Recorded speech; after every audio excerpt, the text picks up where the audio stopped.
NCL টি-20 উদ্বোধনী দিনেই century হাঁকালেন Sylhet বিভাগের জিসান আলম। দাপুটে ব্যাটিংয়ে 52 বলে এই মাইল ফলকে পা দেন জিসান। স্বীকৃতি টি-20তে বাংলাদেশের হয়ে চতুর্থ দ্রুততম সেঞ্চুরির মালিক এখন জিসান।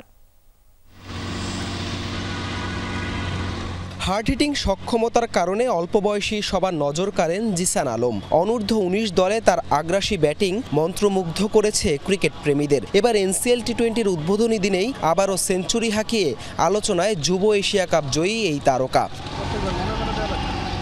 সিলেট আন্তর্জাতিক স্টেডিয়ামে ঢাকা বিভাগের বিপক্ষে 52 বলে করেছেন দুর্দান্ত এক সেঞ্চুরি। 10 ছক্কা আর 4 চারে সাজানো ছিল জিসানের তাণ্ডবময় ইনিংস।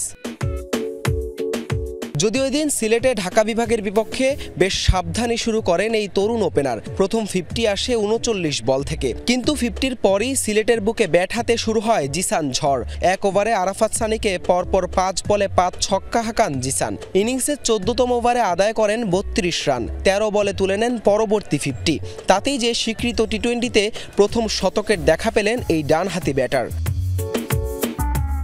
সেই সাথে টি-20-তে বাংলাদেশের হয়ে চতুর্থ দ্রুততম সেঞ্চুরির পথে নাজমুল শান্তর পাশে নাম লেখালেন এই ওপেনার।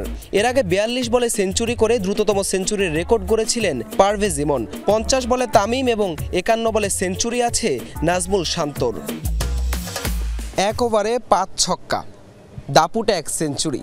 হার্ড হিটিং তকমাটা আগেই ছিল, সেই সক্ষমতা আরও একবার প্রমাণ করলেন জিসান আলম। এখনও বাকি টুর্নামেন্টের লম্বা পথ। এনসিএল টি-20-র পর আছে বিপিএলও। যদি ধারাবাহিকতা ধরে রাখতে পারেন, বাংলাদেশের ক্রিকেটে যে হার্ড হিটিংয়ের শূন্যতা আছে তা পূরণে সবচেয়ে বড় নাম হতে পারেন এই জিসান আলমই। হাসান আল মারুফ, যমুনা স্পোর্টস, সিলেট আন্তর্জাতিক স্টেডিয়াম, সিলেট।